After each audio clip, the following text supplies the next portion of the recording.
Hello दोस्तों, आप सबको मेरा प्यार भरा नमस्कार। मुझे उम्मीद है कि आप सब कुशल मंगल से होंगे।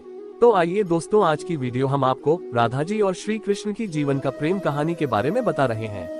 इसमें राधा बाल गोपाल के साथ बड़ी हुई, उनके साथ खेला कूदा, रास रचाए। इतना ही नहीं, कृष्ण ने सबसे ज्यादा बंसी राधा के कहने पर बजाए। राधा कृष्ण का प्रेम ऐसा था जिसकी आज भी मिसाल दी जाती है। लेकिन सबसे दिलचस्प बात यह है कि इतने प्रेम के बाद भी कृष्ण राधा की मिलन नहीं हुआ, उनकी शादी नहीं हुई। कुल मिलाकर इसमें प्यार है, परंतु एक दूसरे से दूर रहना भी। इस कथा को आपके सामने रखने का मकसद केवल प्यार में बिछड़ जाने वाले को गलत कदम उठाने से रोकने का है। दरअसल हिंदू धर्म में भी राधे श्याम या राधे कृष्ण ये शब्द अटूट प्रेम का हिस्सा माने जाते हैं। भले ही ये एक दूसरे के कभी हो नहीं सके, लेकिन फिर भी इनका एक दूसरे के साथ ही हमेशा नाम लिया जाता है। तो चलिए जानते हैं कि राधा कृष्ण की ये प्रेम कहानी अधूरी कैसे रह गई थी। कई लोग राधा को सिर्फ काल्पनिक मानते हैं। इसका कारण ये है कि भागवत जिसने भी पढ़ी है उसका कहना है कि सिर्फ दशम स्कंद में ही जब महारास का वर्णन हो रहा है, वहीं एक जगह राधा के बारे में बताया गया है कि वो भी रास कर रही हैं और आनंद ले रही हैं। जबकि अलग अलग ग्रंथों में राधा और कृष्ण की गोपियों का अलग वर्णन है।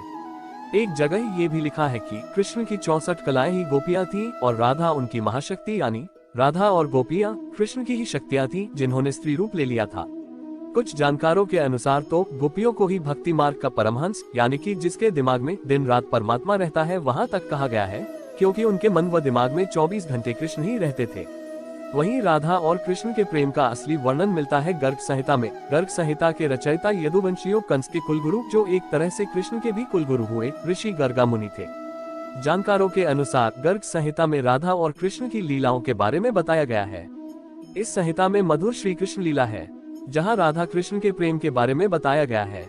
वहीं इसमें राधा जी की माधुर्य भाव वाली लीलाओं का भी वर्णन है। जानकारों का ये तक कहना है कि अगर गर्ग मुनि यदुवंशियों के कुलगुरु थे, तो वे अपने सामने चल रही कृष्ण लीला में किसी काल्पनिक किरदार का चित्रण क्यों करेंगे। ऐसा मुमकिन नहीं लगता। यहीं से राधा के सत्य होने का प्रमाण मिलता है। राधा से वादा और रुक्मणी से विवाह। कहा जाता है कि भगवान विष्णु के अवतार श्री कृष्ण राधा से ये वादा करके गए थे कि वो वापस आएंगे, लेकिन कृष्ण राधा के पास वापस नहीं आए और चले गए। उनकी शादी भी माता लक्ष्मी के रूप रुक्मणी से हुई। कहा जाता है कि रुक्मणी ने कभी कृष्ण को देखी नहीं थी, फिर भी उन्हें अपना पति मानती थी। जब रुक्मणी के भाई रुक्मी ने उनकी शादी किसी और से करना चाहा, तो रुक्मिणी ने कृष्ण को याद किया और कही कि अगर वो नहीं आएंगे तो वो अपनी जान दे देंगी। इसके बाद ही कृष्ण रुक्मणी के पास गए और उनसे शादी कर ली। राधा ने कृष्ण से क्या कहा? कृष्ण के वृंदावन छोड़ने के बाद से ही राधा का वर्णन बहुत कम हो गया। राधा और कृष्ण जब आखिरी बार मिले थे, तो राधा ने कृष्ण से कही थी कि भले ही वो उनसे दूर जा रहे हैं, लेकिन मन से कृष्ण हमेशा उनके साथ ही रहेंगे। इसके बाद कृष्ण मथुरा गए और कंस और बाकी राक्षसों को मारने का अपना काम पूरा किया। इसके बाद प्रजा की रक्षा के लिए कृष्ण द्वारका चले गए और द्वारकाधीश के नाम से लोकप्रिय हुए। वहीं जब कृष्ण वृंदावन से निकल गए, तब राधा की जिंदगी ने अलग ही मोड़ ले लिया था। कहते हैं कि राधा की शादी एक यादव से हो गई। राधा ने अपने दाम्पत्य जीवन की सारी रस्में निभाई और बूढ़ी हुई, लेकिन उनका मन तब भी कृष्ण के लिए समर्पित था। जाने कौन थे राधा के पति? राधा के पति का वर्णन ब्रह्मावैवर्त पुराण में मिलता है। ये वेदव्यास द्वारा रचित 18 पुराणों में से एक है। वैसे राधा की शादी के बारे में भी अलग अलग कहानियां प्रचलित हैं। कुछ के अनुसार राधा की शादी अनय से हुई थी। अनय भी वृंदावन निवासी थे और राधा और अनय की शादी ब्रह्मा की एक परीक्षा के बाद हुई थी। एक कथा के अनुसार ब्रह्मा ने ये पता लगाने के लिए कि कृष्ण वाकई विष्णु अवतार हैं, उनके सारे दोस्तों को अगवा कर जंगल में छुपा दिया था। उस समय अनय भी जंगल में थे और गलती से वो भी अगवा हो गए थे। तब कृष्ण ने अपने सभी दोस्तों का रूप लिया अनय के साथ और फिर सभी बच्चों के घरों में रहने लगे। इसके बाद अनय रूपी कृष्ण की शादी राधा से हुई थी। वहीं एक अन्य कथा के अनुसार असल में राधा की शादी हुई ही नहीं थी। ब्रह्मावैवर्त पुराण के अनुसार राधा अपने घर को छोड़ते समय अपनी परछाई छाया राधा माया राधा घर पर मां कीर्ति के साथ छोड़ गई थी।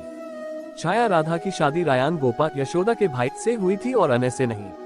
इसीलिए कई बार ये भी कहा जाता है कि राधा रिश्ते में श्री कृष्ण की मामी थी। इनकी शादी साकेत गांव में हुई थी, जो बरसाने और नंदगांव के बीच स्थित था। कहा जाता है कि राधा ने अपना शादीशुदा जीवन अच्छे से व्यतीत किया, भले ही मन से वो कृष्ण से जुड़ी रही। राधा का देह त्याग श्री कृष्ण ने बांसुरी तोड़कर कोसों दूर फेंकी। लोक कथाओं के अनुसार अपने जीवन के अंतिम दिनों में राधा ने अपना घर छोड़ दिया था और कृष्ण से मिलने द्वारका चली गई थी। जब आखिरकार ये दोनों मिले तो दोनों ने एक दूसरे से कुछ नहीं कहा। दोनों एक दूसरे के मन की बात जानते थे, लेकिन राधा को लगा कि कृष्ण से करीब रहना उस तरह का सुख नहीं दे रहा है जिस तरह उन्हें तब लगता था जब वो मन से कृष्ण से जुड़ी हुई थी। ऐसे में राधा बिना कुछ बोले महल छोड़कर चली गई। अंतिम क्षणों में कृष्ण ने राधा की अंतिम इच्छा पूरी करते हुए सबसे मधुर बांसुरी की धुन बजाकर सुनाई। बांसुरी की धुन सुनते सुनते राधा ने अपने शरीर का त्याग दिया, लेकिन भगवान होते हुए भी राधा के प्राण त्यागते ही भगवान श्री कृष्ण बेहद दुखी हो गए और उन्होंने बांसुरी तोड़कर कोसों दूर फेंक दी। जिस जगह पर राधा ने कृष्ण जी का मरने तक इंतजार किया उसे आज राधा रानी मंदिर के नाम से जाना जाता है। इसके बाद ही राधा जी कृष्ण में विलीन हो गयी। किसी भी पुराण में राधा की मृत्यु का वर्णन नहीं मिलता। तो दोस्तों, आज की ये राधा कृष्ण की भावपूर्ण प्रेम प्रसंग आप सभी को पसंद लगी होगी, ऐसा मुझे उम्मीद है। यदि ऐसा ही है तो मुझे कमेंट करके जरूर बताइए। हमारे चैनल को लाइक, शेयर और सब्सक्राइब भी कर दीजिएगा। वीडियो अंतिम तक देखने के लिए आप सबको बहुत बहुत धन्यवाद। फिर मिलेंगे अगली वीडियो में, तब तक आप सभी खुश रहें। जय श्री कृष्ण।